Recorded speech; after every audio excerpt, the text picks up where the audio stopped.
By age 65, 85% of Americans have at least one chronic disease. When people take steps to move towards that optimized wellness, they will feel so much better. It's very easy to get this information. It's easier than it's ever been. And when you action this information, it's not just that it's going to improve your longevity, but you will feel better in like 3 days. Emily Capodilupo helped pioneer the science behind Whoop. In this episode, you'll learn how the future of wearables is being built and what it means for your body.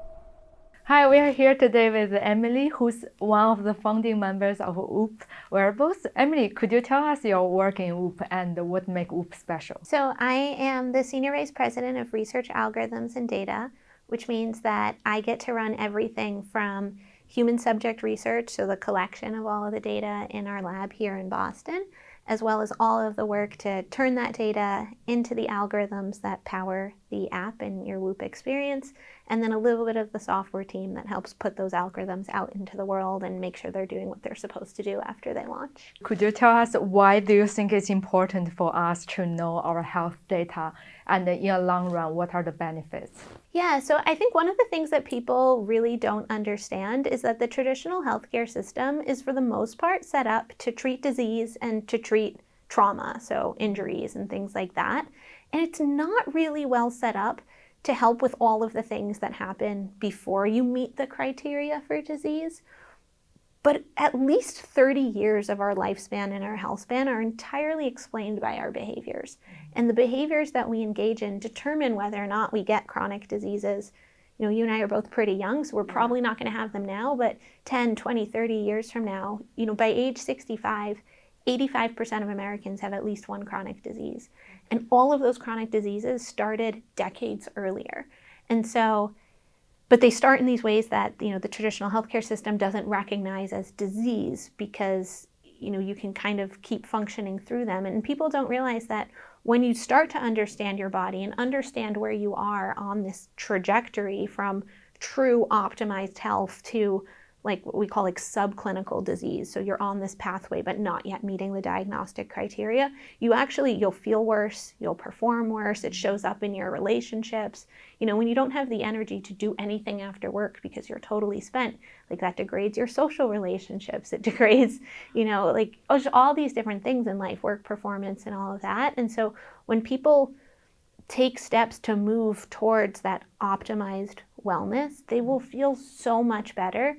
And the crazy thing about where technology has evolved over the almost 13 years that I've been at Whoop is that it's gone from being something that, you know, is somewhere between unavailable to hundreds of, or, you know, if not tens of thousands of dollars in order to get this information to something that for $200 a year, you can put it on, you know, your wrist, and it's super passive, and you only need to really charge Whoop or plug it in once a month. And so it's very easy to get this information. It's easier than it's ever been. The way technology is trending, it's only going to get easier going forward.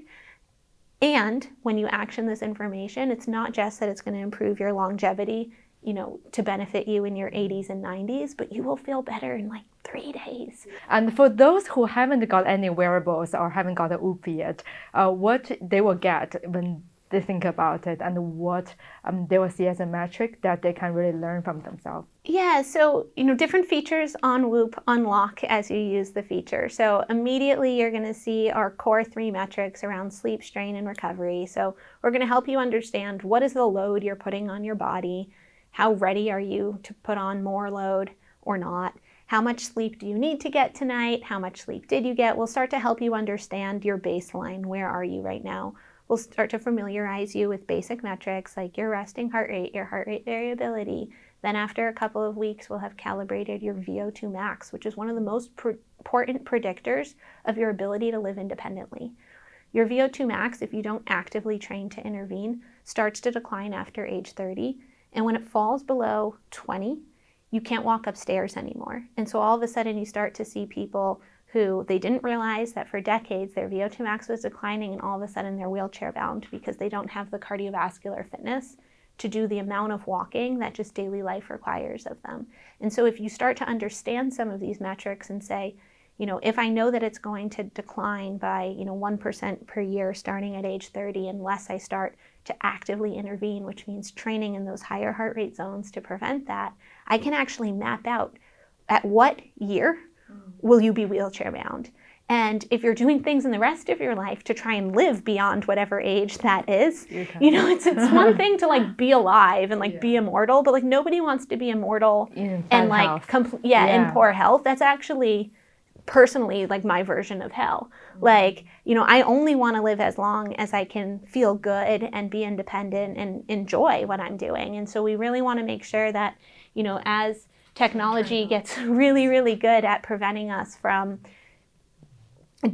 dying of infectious disease, or, at saving us when we have, freak accidents or different things like that, you do want to make sure that you're going to feel good for that extended lifespan. And this is one of the reasons why we're starting to see this really important differentiation between lifespan and health span. A lot of the advancements that have happened in the medical field have extended lifespan without extending health span. And so we keep people alive in ill health for a really long time, and I think it's missing what people really care about. And could you bring us back to the beginning of the story of where Whoop have starting? The inspiration for founding Whoop was our founder CEO, Will Ahmed, was the captain of the squash team at Harvard. He was an undergraduate there, and he was really motivated to sort of earn his captainship by training harder than everybody else and like setting this great example. And he worked really, really hard. He was coming to practice early. He was staying late. And everybody was praising him like crazy. Good for you, this incredible work ethic, just more is more. And he ended up overtraining, which it turns out is not that hard to do, and having a really bad season as a result. And he stepped back and he said, why is it in the richest university in the country, in a national championship winning program in a Division I school with the best trainers money can buy, that nobody looked at this and said, Will, stop. Like, more is not more. Like, more is more up to a point. And I think like so much of the rhetoric is tuned around people who they're trying to get off the couch. Like these couch to 5K running programs are so popular, but there's very little paying attention to the people, because they're a rarer breed, who actually need to do less and will feel a lot better when they pull back. And so he wanted to fill that gap. He wanted to help people have these better conversations and give themselves permission to rest. So to know, is 1 more mile a good idea, or is 1 more mile just going to increase my risk of injury and my inability to show up the way I need to show up at practice tomorrow? And that was the sort of problem he came to me with. And that sounded like a really fun problem to solve. And so I joined and have been there ever since, and I've loved it. But I imagine it will be very difficult from the beginning stage to sell Whoop to so many consumers. The very first people that we put Whoop on were the Harvard men's squash team, which, as you would imagine, we had an in with, because it was only about a year and a half after, Will had graduated. And so they'd all, or almost all of them, had been there when he was the captain of the team, and we're very excited to help him build his vision. And so that in with Harvard athletics ended up being incredibly important to us, and we very quickly scaled to a huge portion of the athletic program. But the real breakthrough moment for us was we realized that these athletes had access to incredible coaching during the time, the 2 hours or so that they were in practice, and almost no visibility to the other 22 hours of the day. And these are also Harvard undergrads, so they're working really hard for school. They're very driven. They are also like very social. It's a fun school. It's also got 4 seasons, and so the weather's changing, and they're living in dormitories, so colds and flus are a problem in the winter, especially when we're indoors more. And everything that was going on outside of practice, we started to realize was actually almost more important than what happened in the 2 hours of training, because they're all doing the same thing during training, and they were doing very different things outside of training. And so we start showing them their sleep, and we give this group of boys bad sleep scores, sort of the equivalent of getting a C on sleep. And these are kids who have never gotten a C in their life. And they freak out. They're like, we're all, I'm getting as much sleep as everybody else. What do you mean to tell me that it's bad, right? And we're like, I promise you, go try and get a perfect sleep score for a week. Tell me you don't feel better. And it was this incredible aha moment where all of a sudden, they're noticing that they're feeling better. They're noticing their schoolwork is easier, that they're more focused, that they're getting their homework done faster. And so even though at first it feels impossible, where am I going to get another hour of sleep? I have so many demands on my time. They started to notice that like their schoolwork was going faster because they were understanding more during class. They were, had more mental clarity to get their stuff done. And so it actually, like, it didn't have to come from social time, which is what they were afraid of. Like, it came from efficiencies, just little moments kind of picked up throughout the day. And then they started to notice that, a lot of times they weren't supposed to drink during the season, but a lot of times after a game, they'd have the next day off from practice and they'd go out and they'd party because these are undergrads, that's what they did. And they noticed that they would get a red recovery score on Whoop and that it wouldn't be green again for another 4 days. And they made a commitment as a team, we're never going to drink anymore. This is like bad for our performance. And then they won the national championships. Oh. And that story spread like wildfire across the campus. We got a lot more teams on as a result. But I think a big aha for us was there were things that we thought we were building. Like we built a recovery score, we built a sleep score. And then there were like all these interesting ways that people were applying the product. Like we did not build a don't drink feature, but we empowered them with this information. It was the first time somebody put in front of them, here's what alcohol is objectively doing to your body. And then we saw this group of kids who have all the social pressure in the world. I mean, they're undergraduates, to party, to drink, to do all these things, just say, this is actually in conflict with my more important goals and I'm not going to do it anymore. And then they did it together. And so they were supporting each other, which was really beautiful. And then we were just like, this wearable is going to have all these emergent features, all this emergent value that we're not even building for. And I think that's what got us really excited, that the potential here was not just sort of this initial vision of let's make sure people don't overtrain, but that there were so many problems that we hadn't even thought of that we were going to be able to solve. And could you tell us the exciting new function that's coming soon with more data we can be input in our Whoop app? Oh my goodness, yes. I am so excited to share that on Tuesday, our Advanced Labs feature is launching. We've been teasing this to our member base since May, so they know it's coming and they're pumped. But I'm just really, really excited for people to see this. So basically what it is it's a 2-part feature. So in part 1, there's a way for you, if you've ever had any blood work at all done, you can upload that. And the Whoop Coach, which is our AI intelligence, will take that into account in interpreting your physiological metrics. And this is really important because some things are behavior modifiable, but it's usually to a limit. And there is a point at which we will identify something medical that needs to be dealt with in the medical system. And so helping you understand, like, where is your lack of recovery sort of something that I want to deal with in terms of coaching you to sleep better? And where is it, low vitamin D and you need to go and supplement? Where is, the fact that you're waking up in the middle of the night just related to your room isn't the right environment, and when is that an indication of poor blood sugar management, all those kinds of things. And similarly, sometimes disrupted menstrual cycles can be normal variation, and sometimes they can be hormone imbalances that can be really relevant to fertility. And so we want to make sure that we're not just trying to coach behavior, because I do think that behavior matters most of the time, but not everything is most efficiently just addressed with behavior. And so being aware of when there's bigger issues going on is really helpful.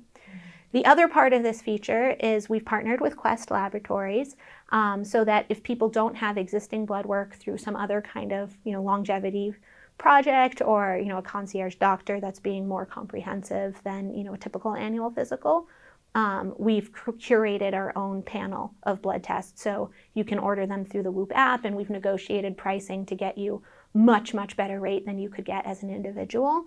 And then if you do that, it goes directly into our app, kind of same experience in terms of integrating it with your Whoop data. And it will also get reviewed by a clinician. And through that clinician review, there's sort of they're called like SOAP notes, or just a report that you could share with your doctor, again, in case there is something that needs to be addressed clinically. What are the 3 things we can learn from our data, and how can we utilize it? It's really easy to not appreciate how much of how you feel is in your control. And I think one thing that's really unfortunate is that most people are not healthy But because it's most people, we look around at our friends and we go like, oh, this is just what happens when you turn 30, or this is just what happens with motherhood, or this is just what happens, fill in the blanks, right? And the reality is just because these like degradation in functioning and in feeling are normal, it doesn't mean that it's inevitable, and that there aren't actually in a lot of cases really simple, easy things to do that can fix it. And so like the one thing I want, especially women who tend to like suffer in silence, to know is that if anything feels off, and as you look at your wearable data broadly, it's like if you feel like your resting heart rate is high even though you're active, or your sleep is bad even though you're trying, or you just never have the energy to work out, and so you're wondering why Whoop thinks you should be working out so much more. This is sort of a broad answer, but it's like if anything is off, either in how you feel or in your data, I just really want to encourage people to go and advocate for themselves and use that data to sort of give themselves permission to have a conversation with a good doctor. And if they're dismissive, go find a new one, because there are amazing doctors out there. It took me a long time to find one that I love, but I absolutely love mine now. You want to make sure that you're not just settling, because I think so many people settle, and then we encourage each other to settle because we go, oh yeah, I felt that way after I had a kid, it's normal.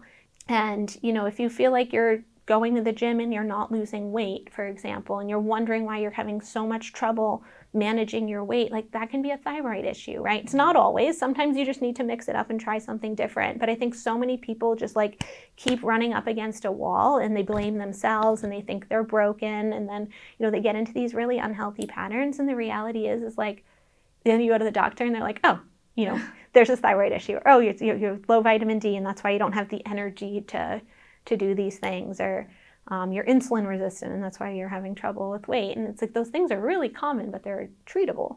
And so I just want people to know that you can do something about anything, even if it's small. It's like you can fix that weird thing where your knee always hurts when you run. You don't have to just stop running. And I think like what happens too much is like people just start carving parts out of their life and making it smaller and smaller, right? They're exhausted when they get home from work, so they just stop socializing after work because it's tiring. And their knee feels funny when they run, so they don't run anymore. And then their back feels funny when they swim, so they don't swim anymore. And they just say that's aging. I did that in my 30s, I can't do it in my 50s. And it's like a really good PT can fix that. It's probably a form issue. It's like all these things. It's not this inevitable like blobification and degeneration that has to happen as part of life. Oh, thank you, Emily, for your time today. Thank you so much. I really enjoyed this conversation. Thank you for watching this new episode of the Human Wear Project. So that we can bring more amazing content to you, please like and subscribe. Your support means the world to us.